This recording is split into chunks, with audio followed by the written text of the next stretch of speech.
del Departament de Presidència i, com bé deia l'Israel, és de les persones que està liderant per aquest treball entre els diferents departaments pel Pla de Salut Mental i Addiccions.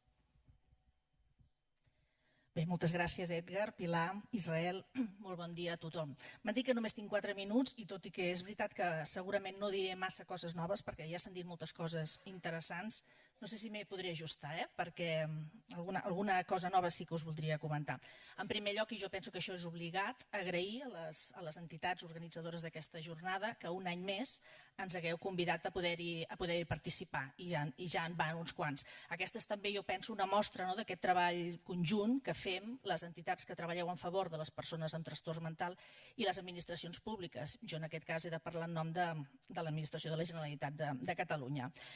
En segon lloc, i també s'ha dit, destacar l'encert, jo crec, a la temàtica d'aquesta jornada d'aquest any, la dels drets de les persones que tenen algun tipus de problema o de situació que afecta a la salut mental.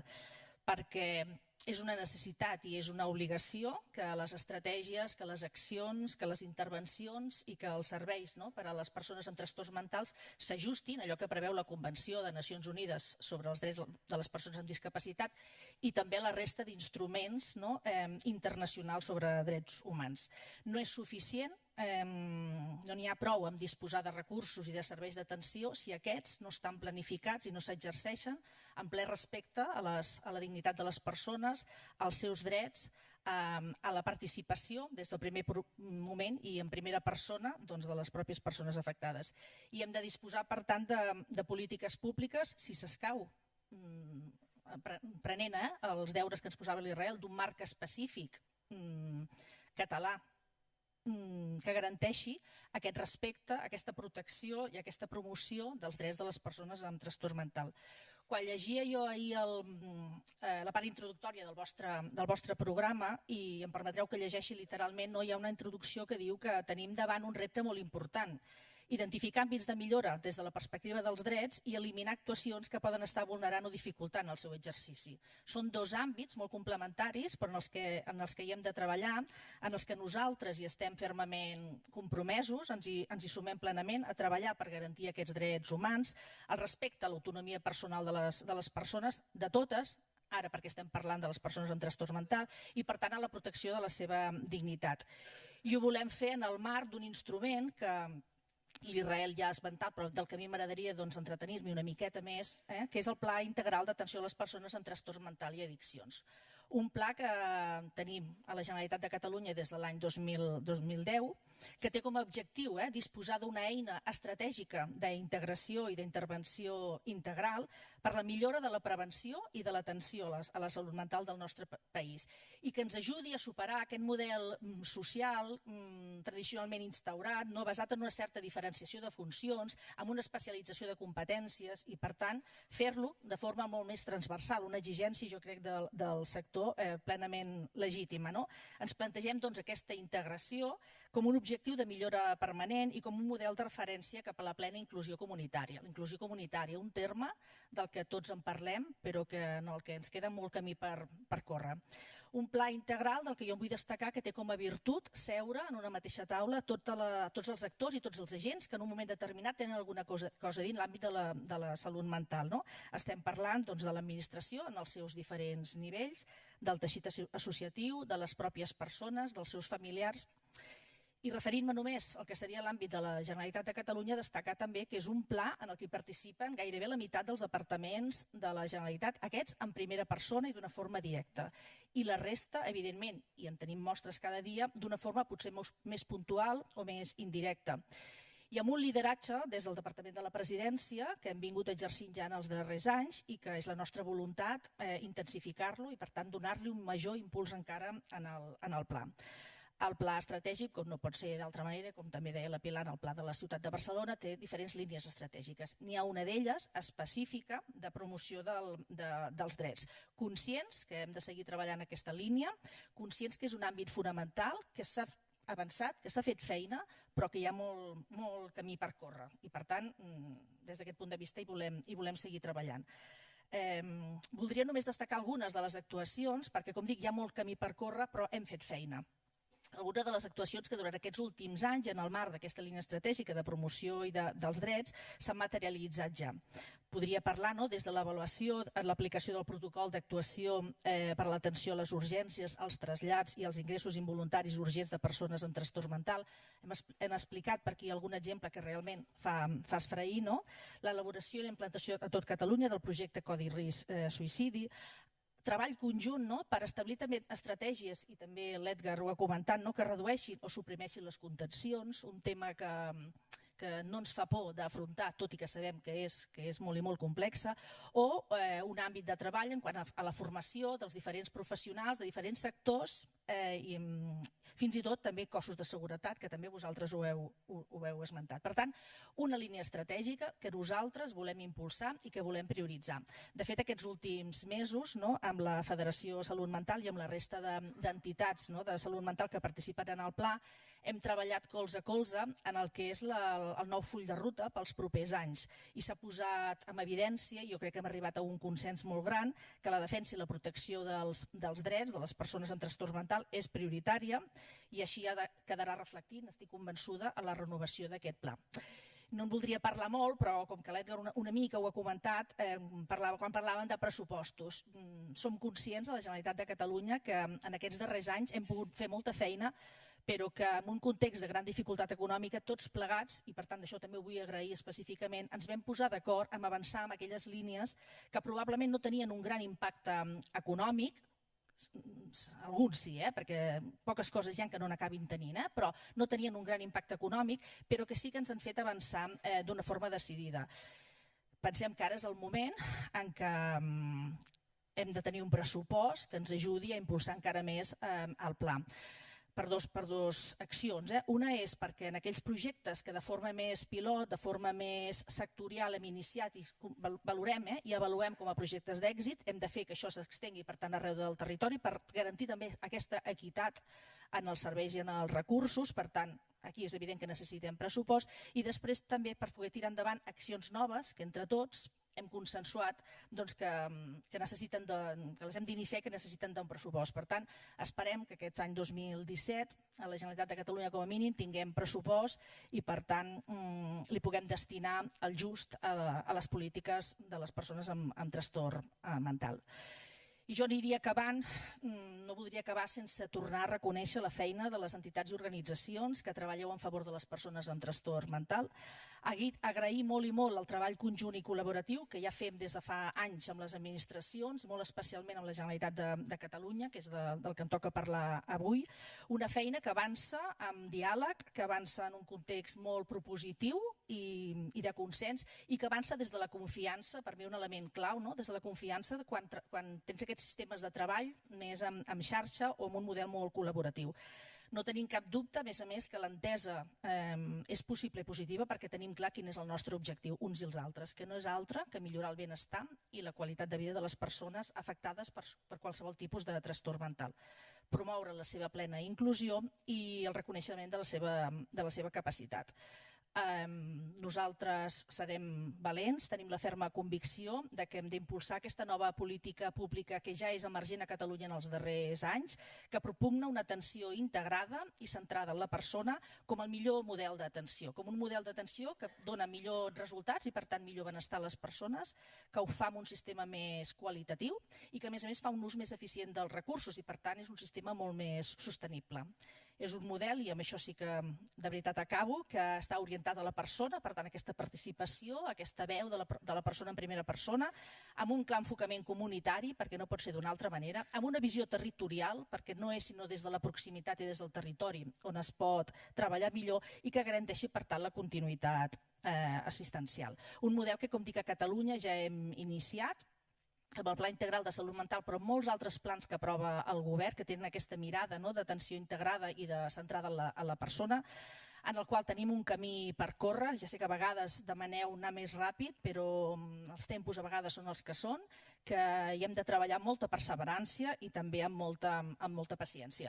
I acabo reprenent el vostre títol, no? Quan diu exigim compromisos, doncs simplement dir que teniu el compromís del Govern de la Generalitat de Catalunya de que treballarem per protegir i per promoure els drets de les persones amb trastorns mentals, perquè són dels que pensem que un país creix quan les persones creixen, no? I aquest és el nostre objectiu. Per tant, reprenem bé els deures que l'Israel ens ha posat o que ens hem posat entre tots per tirar-ho endavant. Moltes gràcies i molt bona feina.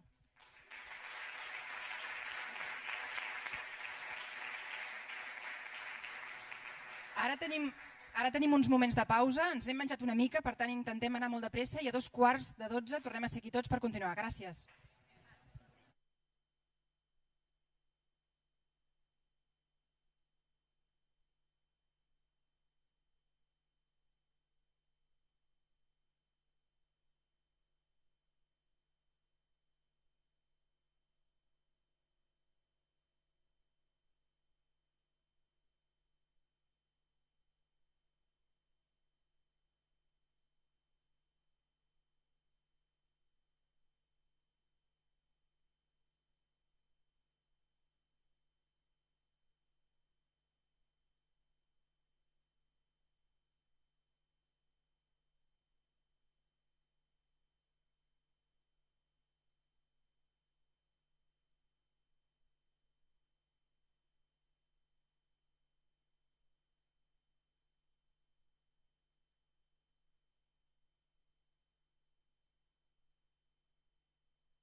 Això resulta una mica...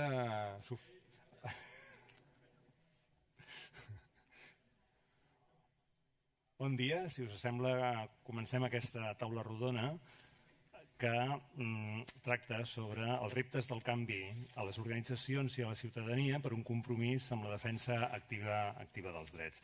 En primer lloc, jo donaria l'agraïment a la Federació Salut Mental Catalunya per haver-me convidat, haver pensat en mi per moderar aquesta taula, amb les persones de la Mònica Carrilero, amb la Marta Poy, amb l'Edgar Vinyals de la Fundació Veus, que d'alguna manera han pensat que podia estar aquí en aquest lloc per moderar aquesta taula. Bé, per mi és un privilegi estar aquí i també per tractar el tema que ens ha portat a tots plegats, el tema dels drets relacionats amb les persones que pateixen un problema de salut mental. De fet, és veritat que la Convenció de Nova York, al meu entendre, ha comportat un hito, un canvi molt rellevant i molt important, un abans i després, a la manera d'entendre l'atenció amb les persones que pateixen algun tipus de problemàtica de salut mental o de discapacitat. Això no es va definir per casualitat, sinó que va vindre precedit per tota una sèrie diríem de moviments, de lluites que venen, jo penso, ubicades des de la meitat d'aquest segle, de la dècada dels 70, en què es comencen a promoure d'alguna manera quin és el tractament que han de rebre les persones que pateixen algun tipus de malaltia. I això és així, de tal manera que hi ha dos informes que per mi són prou rellevants. Un informe és l'informe de Leandro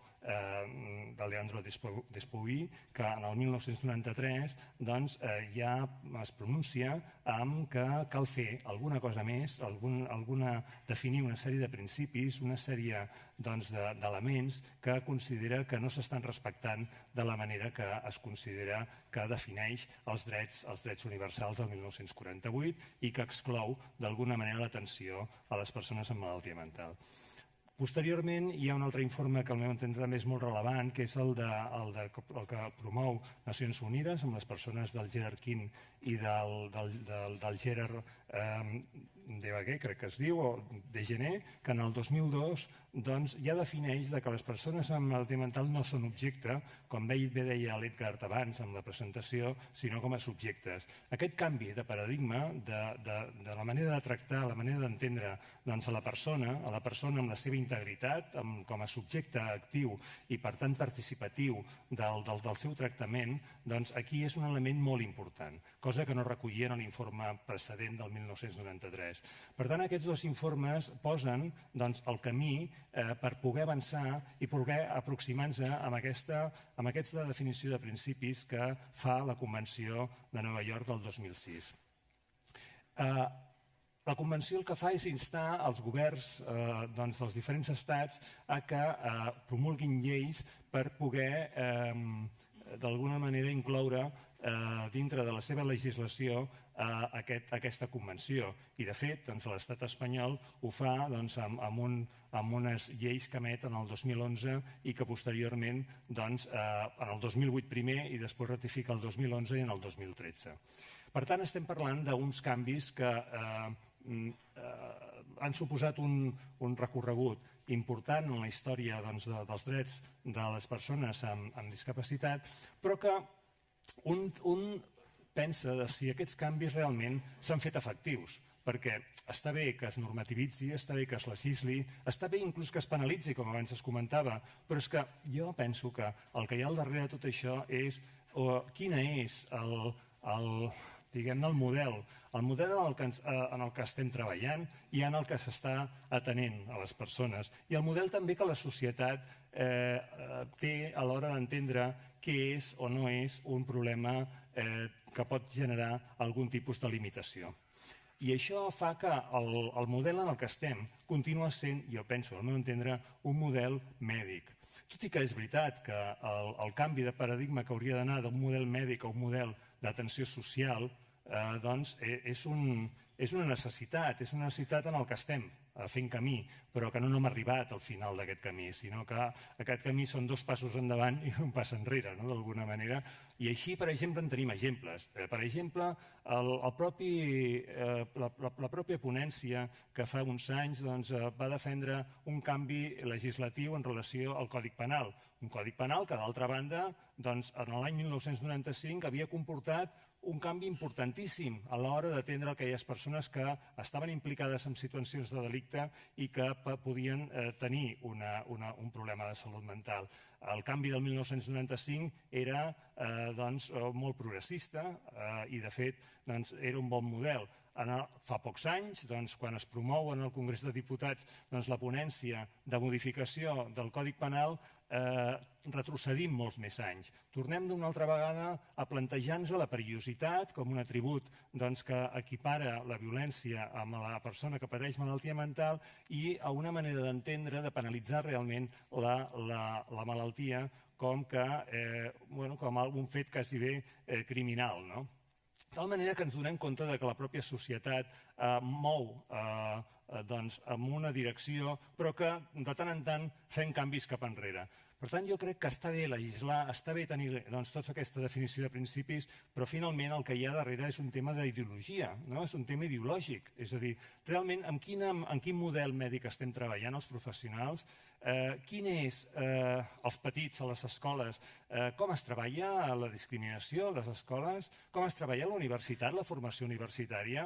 I els especialistes? Com arribem a l'especialitat de psiquiatria o a la de psicologia o a la de qualsevol ciència social? Com s'arriba?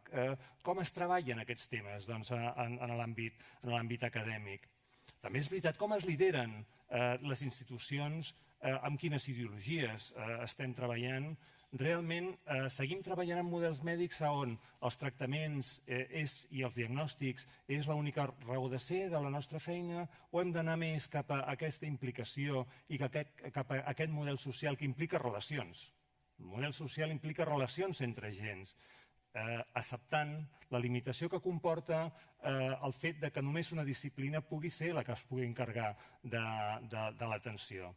Per tant, l'aposta per un pla integral està molt bé, però s'ha de fer efectiu. Si no ens quedem amb una declaració de principis, una declaració de bons principis, de bones intencions, però realment s'han de fer efectives. I això, al meu entendre, passa per un canvi d'ideologia, un canvi ideològic i un canvi de valors a l'hora d'entendre i atendre. Simplement, per no seguir molt amb el discurs, sí que m'interessaria reflectir alguna fotografia de la realitat en aquests dies i posar un interrogant per poder plantejar a partir d'aquí les diferents presentacions. Realment avui en dia es comunica realment? O sigui, informem de la manera que hauríem d'informar a les persones que tenen un problema de salut mental a l'hora d'atendre'ls? Què en pensen els afectats? Què en pensen les famílies? Què en pensem els professionals? Realment el tema de les contencions als ingressos involuntaris, realment les institucions tenim criteris homogenis o criteris de bones pràctiques, podríem dir, a l'hora de plantejar els ingressos involuntaris? Realment coneixem dades? Som transparents a l'hora de parlar d'aquestes qüestions? O simplement les desconeixem? Si les desconeixem és molt difícil fer una anàlisi del que està passant si no sabem, no? El tema de les contencions passaria exactament igual. És veritat que en situacions complexes s'han de buscar alternatives al tractament, perquè no es tracta de deixar de fer, sinó en tot cas fer-ho d'una altra manera. Però per fer-ho d'una altra manera cal plantejar-nos-ho molt a fons, tot això, no? I això, insisteixo, que cal la implicació de tots els agents, professionals, món laboral, món acadèmic, afectats, familiars, acceptar que d'alguna manera els pacients, amb l'apoderament que han de tenir, és a dir, amb la participació activa com a subjectes actius, han de ser els promotors dels canvis. El canvi ens afecta a tots i el volem tots els que pensem que per atendre les persones que pateixen cal fer-ho de la millor manera possible i d'una manera compartida. Entenc que a la taula avui anirem parlant d'això i deixarem un petit debat, a veure el temps que tenim fins al final. Sí que ens han donat la pròrroga de 10 minuts, que són els que podrem allargar després del que està marcat en el programa.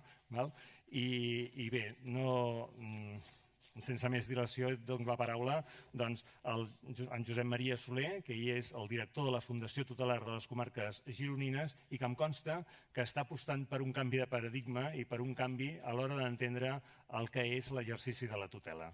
Josep Maria, quan vulguis. Moltes gràcies, Enric. Doncs sí, Josep Maria Soler, d'una fundació tutelar.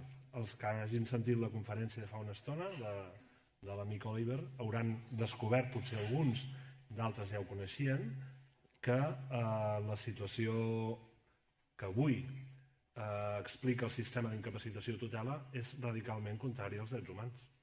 Per tant, jo començo a parlar aquí des d'una institució potencialment vulneradora de drets, que es basa en un esquema vulnerador de drets. Però això, repeteixo, molts dels que estan en aquesta sala estic convençut que ho sentiran avui per primera vegada. Primer del conferenciant inicial i segurament ara del qui els parla. Doncs aquest és l'esquema en el que ens hem mogut els darrers anys, des de l'aprovació de la Convenció.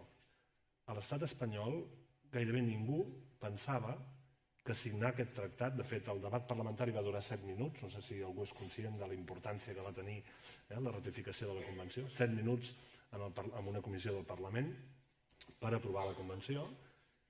Potser ningú era conscient en aquell moment que suposaria un canvi legislatiu tan brutal, que encara no hem afrontat i que tampoc s'han donat llocs en el món on puguem dir que avui es compleix amb l'article 12 de la Convenció.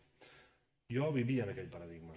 Vivia amb l'explicació que la Convenció de Drets de les Persones amb Discapacitat venia en el nostre sistema com una norma, no només com un principi, com una norma de directa implicació per part dels jutjats, venia a dulcificar els sistemes de tutela, a modular-los, a fer-los més propers als interessos, la voluntat de les persones, però que en el fons hi podia haver utilització legítima de les eines coercitives que avui té el mecanisme tutelar per limitar situacions de risc, per frenar decisions que podien estar impulsades per una punta d'una malaltia mental i portar una persona a una situació perjudicial per ella mateixa. Jo estava convençut d'això perquè, de fet, em vaig creure, burro de mi, el Tribunal Suprem, que el 2009 va fer una sentència dient que el paradigma actual de les eines tutelars, del mateix procediment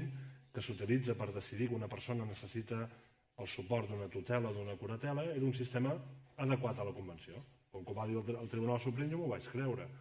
Estava molt enganyat. Ja veieu que no podeu fer cas dels tribunals ni tan sols del Suprem. Què fèiem? Des de l'organització que dirigeixo no ens agrada vulnerar drets. Des del primer moment tinc un equip molt compromès en buscar la millor manera d'ajudar les persones, no contradient els seus drets perquè sí, sinó buscant un per què a cada decisió que adoptem. L'eina que teníem en aquell moment era l'ètica. I, de fet, alguns potser hauran sentit a parlar de feines que s'han fet des de l'Observatori d'Ètica aplicada als serveis socials del campus Arnau d'Escala, en Joan Canimes, ens van fer un fart de predicar que havíem de buscar mecanismes de valoració ètica de la presa de decisions substitutives.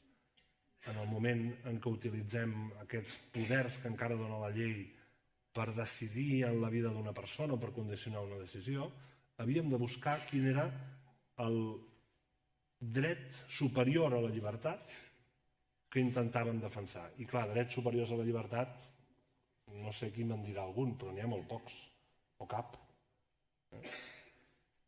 Així va ser fins que el 2014, quan estàvem preparant una ponència en un congrés mundial de tuteles, en què nosaltres anàvem a fer una proposta de forma propositiva a la societat mundial del món de les tuteles, dir, escolta, hem trobat un mecanisme que ens podeu ajudar a desenvolupar sobre com valorar èticament les decisions substitutives, com poder graduar aquesta força immensa que ens dona la llei de canviar vides, perquè les podem canviar, i ho hem demostrat, i algunes en positiu, d'una forma que no vulnerem els drets de les persones. Doncs això va coincidir amb l'explicació que va fer el Comitè de Drets de Persones amb Discapacitat de Nacions Unides sobre què volia dir l'article 12 de la Convenció. I què va dir? Mai, mai, mai, en cap circumstància, ni tan sols en situacions de crisi, està justificada una decisió substitutiva que vagi contra els drets, la voluntat i les preferències de la persona. allà on la voluntat de la persona sigui difícil d'interpretar perquè la seva situació no li permet expressar-la, on fins ara hem utilitzat la guia de conducta dels que donàvem suport del millor interès de la persona, hem de buscar la guia de conducta de la millor interpretació de les seves voluntats. Això sí que destruïa del tot les eines de les que partíem, perquè partíem de buscar aquest millor interès objectiu. Amb l'ètica buscàvem utilitzar les eines tutelars en la recerca d'aquest suposat millor interès objectiu que fins a aquell moment hem pensat que es podia defensar. Clar, des de l'abril del 2014, 11 d'abril del 2014, que és quan s'aprova aquest comentari general número 1, soc conscient i el meu equip de la Fundació Tutelar som conscients, ara ja sí, que la Convenció ha vingut per desfer la nostra identitat com a Fundació Tutelar. Avui dirigeixo una Fundació Tutelar que potser és la més gran en dimensió de persones amb les que estem treballant a Catalunya, i jo sé positivament que allò que hem sigut ja no està d'acord amb els estàndards de drets humans. Per tant, l'hem de canviar. Fins i tot ens plantegem canviar el nom, i jo crec que no trigarem massa en canviar-lo, perquè no volem que el nostre nom estigui associat a una institució que rep tants cops conceptuals a tot el món. Què hem fet des d'aquell moment? Primer, formar-nos. I potser, quan se'm demanava, parla de la cultura del canvi, com podem canviar els serveis orientats als drets humans si no coneixem en profunditat què significa els drets humans que la Convenció recull i tradueix en discapacitat, perquè són els mateixos drets humans. La Convenció no innova, la Convenció tradueix els drets humans que són per tothom perquè arribin a ser efectius i reals a la vida quotidiana, que és on els drets han de defensar de les persones amb discapacitat. I això és el que estem fent en aquest moment, formar-nos d'una forma exhaustiva, en la totalitat de la Convenció. Perquè si els responsables d'unitats aguts d'un hospital només es miren l'article 14 dels ingressos involuntaris o l'article 17 del tractament involuntari, poca feina faran. S'han de mirar els principis que es basen, vinculen dignitat amb llibertat de la persona, amb prendre les pròpies decisions, s'han de basar en lluitar contra la discriminació, perquè si tractes a una persona per qualsevol circumstància relativa a la seva discapacitat diferent al que tractaries a tu mateix o a qualsevol familiar teu, estàs discriminant, estàs tractant diferent perquè hi ha una etiqueta, perquè hi ha un diagnòstic. Per tant, ens l'hem de conèixer tota, no només la part que sembla que ens afecta. Això és el primer. En segon lloc, intentar compartir aquesta mirada. No té cap sentit canviar el món només des d'un servei del seu entorn. Per això, si algú analitza les memòries de la nostra organització dels darrers 3 anys, veurà, per exemple, que el 2015 hem fet gairebé 50 intervencions amb equips de directius de serveis, amb famílies, en sessions obertes, en sessions restringides, explicant el canvi de paradigma que suposa la Convenció i per què nosaltres estàvem ja canviant de funcionament, per què nosaltres apostàvem per canalitzar l'energia de la persona, de donar-li forma però no limitar de forma arbitrària. Nosaltres mateixos estem en un procés de revisió dels nostres sistemes de qualitat. Avui les entitats tutelars no tenim un model de qualitat aprovat i publicat que estigui d'acord amb els drets humans. El sistema que hem tingut fins ara, que té vigent a la Generalitat de Catalunya, és anterior, és del 2006 precisament, doncs estem nosaltres formulant un sistema de qualitat de la nostra feina basat en els principis de la Convenció, on, per exemple, el primer document que hem de tenir d'un expedient és l'entrevista amb la persona perquè ens expliqui com veu ell la seva situació, quin tipus de suports creu que pot necessitar, què espera de la feina que nosaltres farem. Nosaltres intervenim perquè un jutge ens ha assenyalat com a suport per a aquella persona i abans de prendre qualsevol decisió hem de conèixer tot això, perquè la nostra primera mirada és intentar donar i canalitzar aquesta pròpia percepció de la persona sobre en quins àmbits pot necessitar suport. Estem treballant-ho amb la Fundació Avedis Donavèdiam i suposa un canvi radical, en tot, en tots els processos que fem, no? Des d'aquest primer, on arribàvem i amb una mirada mèdico-rehabilitadora, tot i no ser metges, dèiem, a la seva situació li correspon aquesta decisió perquè vostè ha de resoldre aquesta situació d'habitatge, de com gestiona els seus diners, de com s'aproxima al tractament que tots els professionals de salut mental creuen que a vostè li convé, vostè hauria d'anar al psiquiatre i prendre la medicació.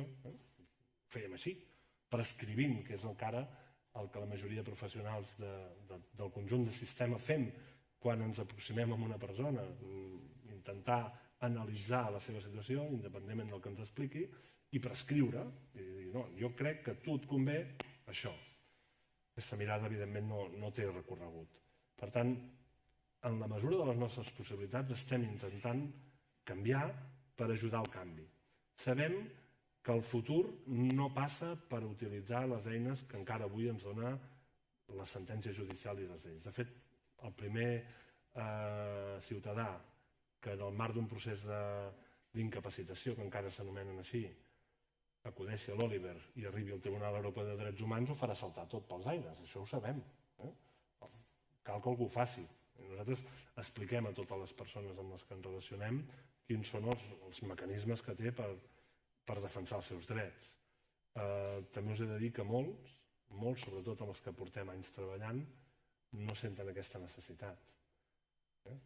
Jo sé que nosaltres avui utilitzem aquestes eines coactives respecte a la voluntat i preferències de la persona, sobretot en les etapes inicials, però a mig termini, en la majoria de casos, acabem pactant.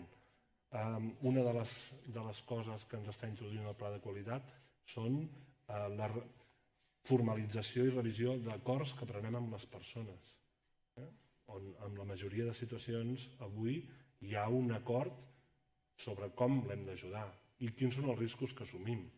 Ahir mateix em signaven amb una persona que sortia d'una alta, d'una estada a aguts, per prescripció judicial, perquè era una persona que havia comès, presumptament, perquè no s'ha jutjat, un delicte, i el jutge el va veure molt alterat i el va enviar a l'hospital per comptes d'enviar-lo. Jo personalment penso que hauria d'haver anat a la presó.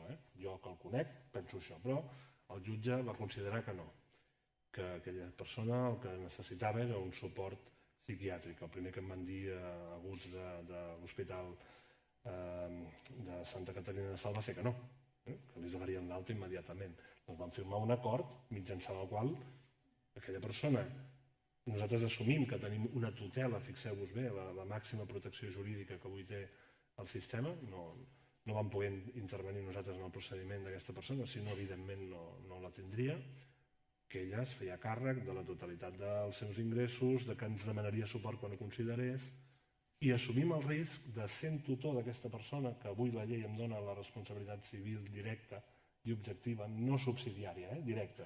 Si aquesta persona fa una trastada, fa mal a algú, i aquest algú li exigeix responsabilitat civil, el tutor respon directament. No cal ni acreditar negligència, ni... Per tant, quan diem que les lleis han de canviar del tot, no només cap a una banda, han de canviar del tot. Doncs jo assumeixo això, perquè crec que aquesta persona el que necessita és experimentar la seva llibertat i veure fins al màxim del seu coneixement si necessita o no ajuda. Crec que avui no me la demanarà, no sé d'aquí un temps, no sé.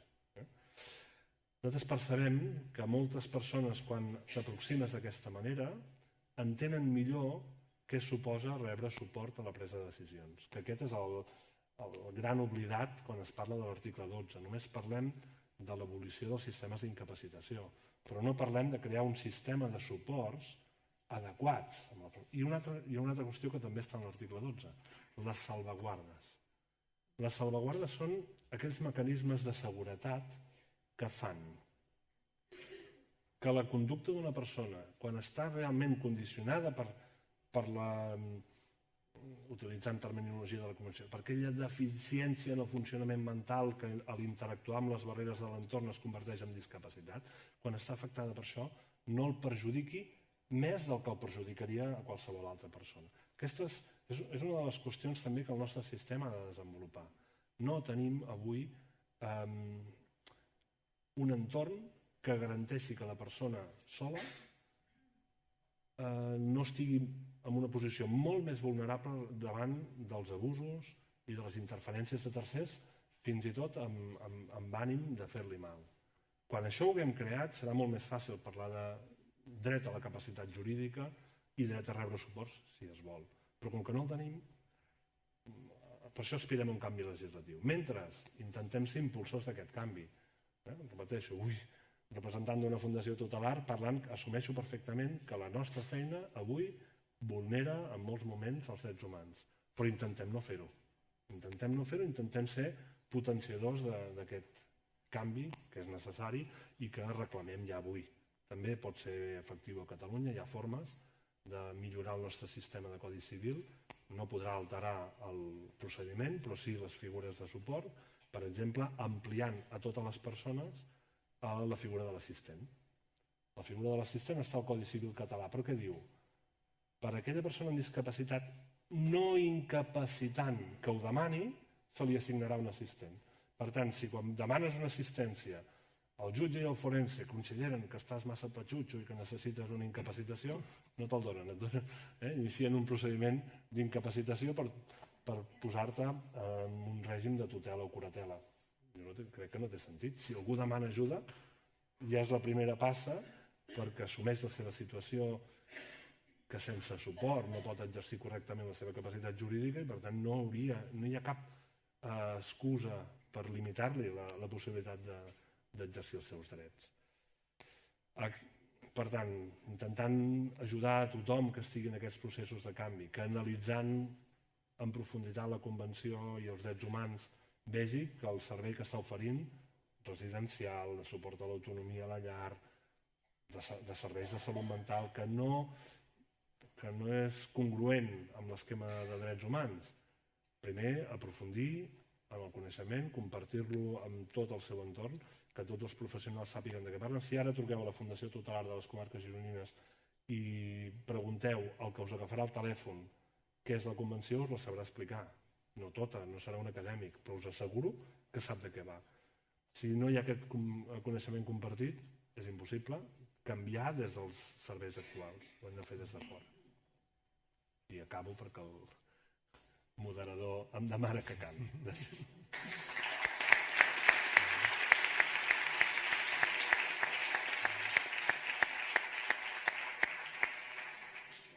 Moltes gràcies, Josep Maria, per cenyir-te el temps i també per la claretat amb l'exposició, perquè crec que has tocat temes que són molt rellevants, com és el primer ser autocrític amb el que un fa, el qual això és un primer valor que jo penso que és molt, molt important. L'altre és aquest esforç de realment d'aplicar, el deixar el que és la substitució per realment el suport. El suport i també el treball de la responsabilitat. Jo penso que són un exercici que és molt important i que a vegades és molt difícil per la tendència a la sobreprotecció i el paternalisme que no toca en aquest moment ni en cap moment, però que s'ha fet i s'havia fet una constant amb la nostra feina. També perquè has introduït aquests temes del que dèiem, que m'ha fet pensar en la figura de l'assistent, que el Codi català, el Codi de Família, ho introdueix, i també perquè m'ha fet pensar també en el tema de les voluntats anticipades, que és un altre dels temes que fa i defèn el tema de l'autonomia, que és cap a on hem d'anar. Bé, introduiria el segon ponent d'aquesta taula rodona, que és en Raül Velasco, que ens parlarà des de l'experiència en primera persona. Ell és periodista, és escritor, és vicepresident de la Fundació Veus i entre alguns dels llibres que ha publicat està el Esquizofrénico i Las grietas del silencio. Bé, deixo la paraula amb el Raül, donant-li les gràcies per estar aquí. Gràcies. Jo voldria donar les gràcies a l'organització per convidar-me i m'agradaria començar la meva intervenció llegint un poema del meu últim llibre. Es diu La Universidad de la Locura. Aprendes que no eres, que no importa tu historia, ni tu nombre, ni las palabras que te llevaron hasta allí. En un ejercicio de sumisa normalización, renuncias a todo, incluso a tu libertad, porque comprendes rápidamente que el único camino para escapar pasa por desertar de uno mismo. Puede que te aten que te violen la mente o el culo o el coño extraseco tras sus muros ciegos. Será entonces cuando te gradúes como un animal en el manicomio, la auténtica universitat de la locura. Agafo el meu bloc de notes. Quan una persona pateix una primera crisi, és molt possible que estigui visquent tant ell com la seva família una situació de violència. De violència per començar perquè no s'entén com què ha passat per cada cop i volta no sé, hagi erupcionat una mena de volcà interior, trencar-ho tot, no? Els llenguatges, les relacions, els sentiments. D'alguna manera tot el que abans tenia sentit deixa de tenir-lo precisament perquè no es troba una explicació adient per explicar què està passant. Llavors acudim als serveis de salut mental i bueno, acudim demanant ajuda. Si aquesta violència inicial respons a més violència, òbviament el que aconsegueixes no és un tractament terapèutic, és el que aconsegueixes el que es diu iatrogènia. Aconsegueixes més malestar, aconsegueixes més patiment, i això succeeix. Vaig a canviar el castellà perquè és el meu llenguatge mare, si no us importa. Esto sucede precisamente desde el mismo momento en que se pone la etiqueta diagnóstica. No estoy cuestionando, ni pienso hacerlo, su validez como herramienta terapéutica, sobre todo entre profesionales. E incluso conozco muchísimas personas afectadas que en un primer momento de recibir el diagnóstico lo han sentido como alivio, como una explicación a todo eso que antes no lo tenía. Obviamente, ese diagnóstico no viene solo. El problema no es el diagnóstico en sí, no es una etiqueta u otra, sino la forma de poner esa etiqueta. Y esa etiqueta viene acompañado de todo un discurso de cronicidad, un discurso de sobremedicación en la inmensa mayoría de los casos, un discurso de castración, un discurso de deshistorización. Me explico.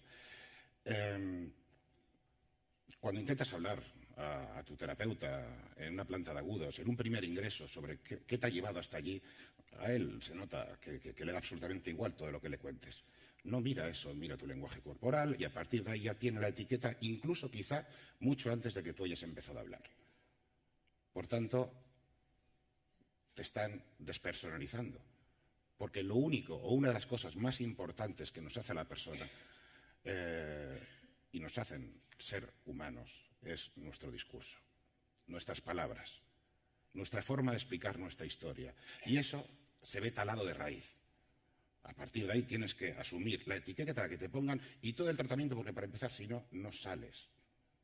No sales del psiquiátrico, no sales de esa planta de agudos. Hay algo muy perverso en todo esto. Y es que si a una persona le dices que va a ser un enfermo crónico de por vida, le estás talando la esperanza de que se pueda recuperar, la esperanza de que puede ser algo temporal, de que si él consigue generar las herramientas suficientes para sostener y gestionar todo ese sufrimiento junto a su entorno, va a salir de ahí. Con pastillas o sin pastillas, ya no quiero entrar en ese debate porque sería demasiado complejo. La cuestión es que es posible una recuperación, como antes hablaba Fran, y tenemos que reivindicarla. Antes la trabajadora del ayuntamiento hablaba de las maravillas del nuevo Plan General de Salud Mental. Y sí, es una maravilla, es una maravilla. Es un cambio y una evolución tremendo. Pero a mí no me deja de llamarme la atención que en las 54 páginas que leí no apareciera en ningún momento la palabra recuperación. Cuando se lide de esa forma un concepto tan importante en la vida de las personas afectadas, es que hay algo que falla de base. Y es la misma filosofía, la misma mirada alrededor del sufrimiento mental. Todo esto, por supuesto, está promovido porque llevamos años de modelo biomédico, de sobremedicación. Pero imaginaos a la persona Imaginaos a vosotros, o a vuestros hermanos o hermanas, o hijos o hijas. Imaginaos cómo se sentirían si de repente se convierten en no personas, se convierten en no personas porque dejan de tener futuro. Más allá de las vulneraciones ya más flagrantes, ¿no? Antes también ha salido el tema de las contenciones mecánicas. Os voy a contar una anécdota porque además es real. Y siempre la cuento y es muy extrema, pero eso ha sucedido aquí, en este país, hace 9 años. Concretamente en Orense, en el manicomio de Toén. Una estructura totalmente delirante que se construyó con la idea de hacer una ciudad para los locos en lo alto del monte, allí perdido, muy lejos de la ciudad. Un exboxeador que llevaba 15 años ingresado agredió a un auxiliar de enfermería. Bueno, se le practicó la contención mecánica. Meses después, repito, meses después, la dirección de ese centro cambió. Chus Gómez, una psiquiatra que considero muy brillante y además de una buena amiga, entró como jefa del servicio médico y vio que había un hombre exboxeador que llevaba 8 meses contenido en una cama. En el momento en que ella intentó soltarlo, para empezar, casi toda la plantilla de trabajadores, tanto de enfermería como de auxiliares de enfermería, incluso algún que otro psicólogo, que duró poco ya en ese centro, se negaron en rotundo, porque miraban a esa persona como una bestia, lo miraban como un animal. Obviamente lo trataron como tal. Chus tuvo que luchar mucho. Incluso el exboxeador, la primera vez que le soltó, le rompió la nariz de un cabezazo. Pero ella veía un hombre por el cual había que luchar. Y además veía un crimen flagrante, no solo contra los derechos humanos, sino contra el Código Penal de este país. Así que apostó fuerte y lo salvó. Y cuando digo que lo salvó, digo que no solo lo desató de esa cama, sino que consiguió que en 1 año y medio después, me valen un poco las fechas, ese hombre estaba desexternalizado, dejó de ser un paciente crónico y estaba viviendo pues, en un piso tutelado de la consellería y dedicándose a la jardinería. ¿Cómo cambia la vida, el presente y el futuro de un hombre simplemente por la acción bien intencionada y justa y ética de un profesional? El riesgo es que cuando estás en un ingreso dependes de esa persona. Dependes de esa persona porque tiene un poder importante sobre ti.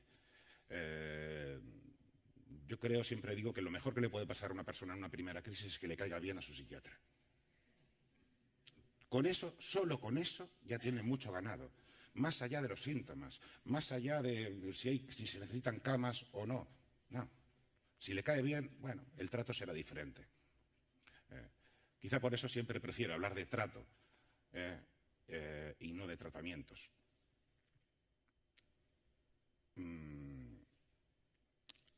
La violencia que se ejerce en una institución parte de la amenaza constante. A mí me pasó durante mi último ingreso, por suerte ya hace 9 años, y he escrito muchos libros desde entonces. Fue un ingreso voluntario, yo realmente estaba muy estresado porque trabajaba demasiado y pedí descansar. Oye, de verdad, me tendría que haber ido a un balneario, en serio. La cuestión, toda esta historia viene a que cuando yo llego, me suben a planta sobre las 11:30 de la noche y todo el mundo está dormido, yo salgo ya con mi pijama y habiéndome tomado los psicofármacos que me administraron, salí de mi habitación simplemente para tomarle medidas a la planta. Yo era muy consciente que iba a pasar ahí unas semanas. Es más, había agradecido ese ingreso en ese momento, pero quería hacerme con el espacio, tomar la medida, aunque ya lo conocía, para tomarme también a mi propia medida, ¿no? No sé si se explica. A partir de ahí, una enfermera me dijo, o te vuelves a tu habitación o te ato. Y yo intenté razonar con ella. Le dije, dame 2 minutos, por favor, no te estoy pidiendo mucho, no te voy a crear ningún problema, te lo aseguro. Estoy adaptándome al medio, al espacio, para poder sentirme mejor. Lo que vi es que la mirada de esa mujer era realmente amenazadora. Así que me volví a mi habitación con el rabo entre las piernas, realmente acobardado, porque me di cuenta en ese momento que me tendría que haber ido a un balneario. Continúo.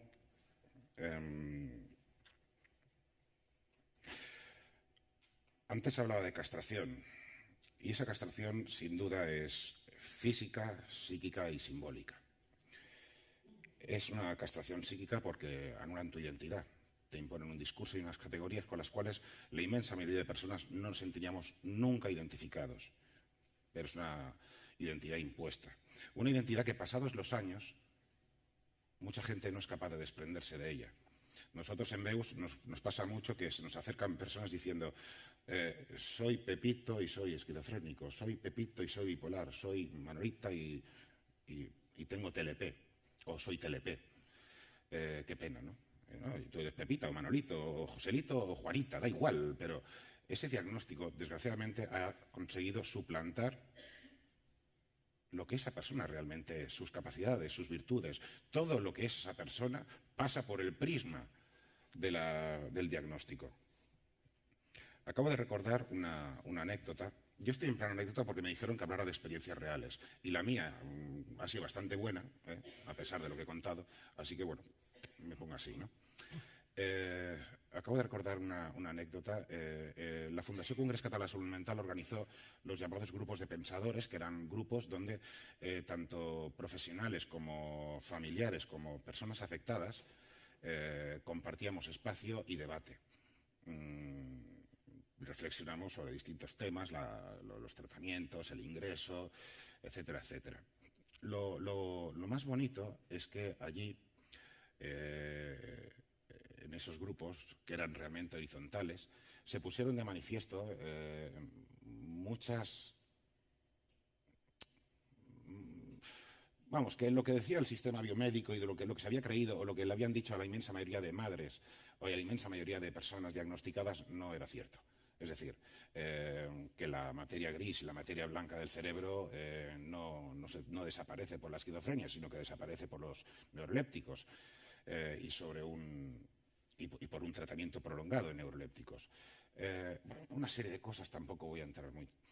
Lo importante es que uno de los compañeros dijo, estoy increíble, estoy extrañado y a la vez maravillado, sorprendido, pero yo es que tengo que decirle esto a mi psiquiatra, tengo que decírselo porque es demasiado fuerte.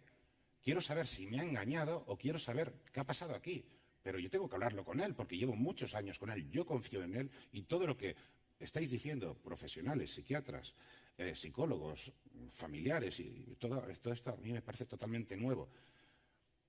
Y bueno, os imagináis, ¿no?, cómo acabó la cosa cuando llegó... Bueno, le metieron un involuntario que te cagas, y perdón la expresión. Le metieron un involuntario porque cuando alguien tiene el poder y se siente cuestionado, puede ser como una bestia herida, nunca sabes cómo puede reaccionar. Desgraciadamente, la psiquiatría, mientras se establezca como una relación de poder entre paciente y profesional, será peligrosa. Será muy peligrosa. Y podéis preguntarme, entonces, ¿cómo debería ser un buen profesional? ¿Cómo debe ser una buena tutela? Ya que soy escritor, hablaré de Sancho Panza, ¿no? Sancho, a pesar de los delirios totalmente maníacos y psicóticos de Don Quijote, Sancho Panza está ahí, acompañando, curándole las heridas, pero siendo incapaz de decirle, no hagas esto, no te lances. Bueno, sí, se lo decía, que son molinos, mi señor, pero bueno, después dices, va, ya, ¿qué más da?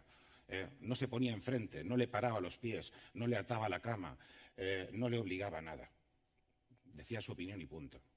Hasta el punto que cuando Don Quijote vuelve a ser Alonso Quijano por obra del bachiller y del cura, y está moribundo en la cama, Sancho se lanza a decirle, volvamos al camino, mi señor, volvamos al camino, porque no hay nada peor que morir por otras manos como las de la melancolía. Vayamos al camino, volvamos a vivir aventuras, volvamos a buscar a Dulcinea o a buscar gigantes. ¿Qué defensa más bonita de la locura? ¿Qué defensa más bonita del delirio? ¿Qué defensa más bonita de la existencia humana? Porque yo pienso que el mundo, cuando más cruel y homicida se vuelve, el delirio debería ser casi un derecho. Y no solo que sea un derecho, es que en realidad todos deliramos. Si me fijo en Lacan, dice que toda construcción, toda estructura cultural no deja de tener un germen de delirio. Lo que pasa es que son delirios que están naturalizados, normativizados, aceptados por todos los comunes, por todo el común de los mortales, por toda la comunidad. Voy acabando. Y simplemente yo quería hablar del trabajo, que es incompatible con la pensión, de la vivienda insuficiente, del régimen pseudocarcelario, etcétera, etcétera. Pero voy a volver a hablar de riesgos, porque antes, escuchándote, he recordado pues, que en el año 2010 se redactó el artículo 763 de la Ley de Enjuiciamiento Civil, y que eso no deja de ser un intento de asegurar la toma forzada de medicación de forma ambulatoria, lo que se llama el TAI. Esto se rechazó en